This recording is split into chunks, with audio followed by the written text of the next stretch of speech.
One of the key elements of trying to create really good schools is trying to figure out when students have learned and when they haven't.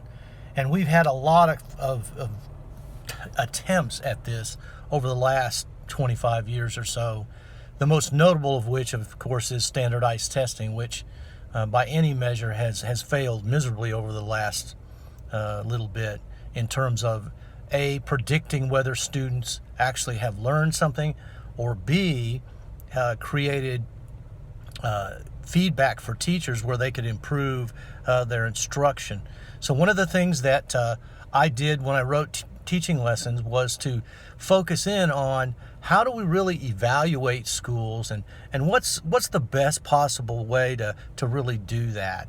And through some research and talking to other teachers and learning at the feet of students, frankly, who gave me some really good ideas, I've come up with what a lot of people use all across the world, which is something we call transition testing, which is this simple idea that when a student makes a transition from one grade level to the next, they are tested over the curriculum within that class, within that grade level.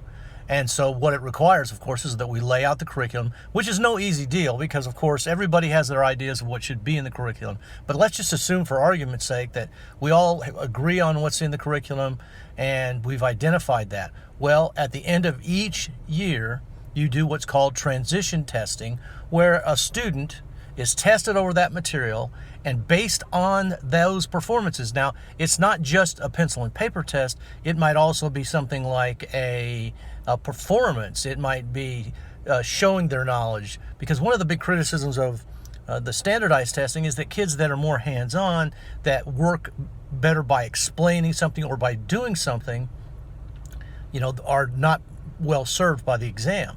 Now, that's not to say exams aren't effective. They are, but the right kind of exams is what we need. And this standardization just has not worked.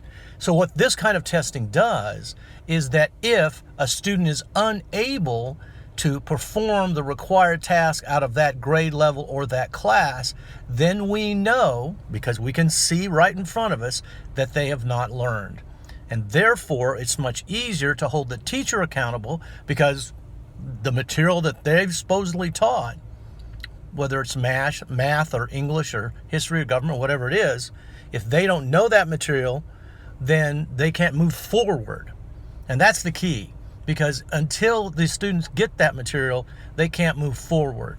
Now, many educators would disagree with me and say, well, we don't want to retard their social development, we don't want to do this, and we don't want to do that. Well, and I understand those arguments. But my point is if they don't have the knowledge, if they don't have the foundation for the next grade, they shouldn't be allowed to move into that next transition. Talk to you later. Bye.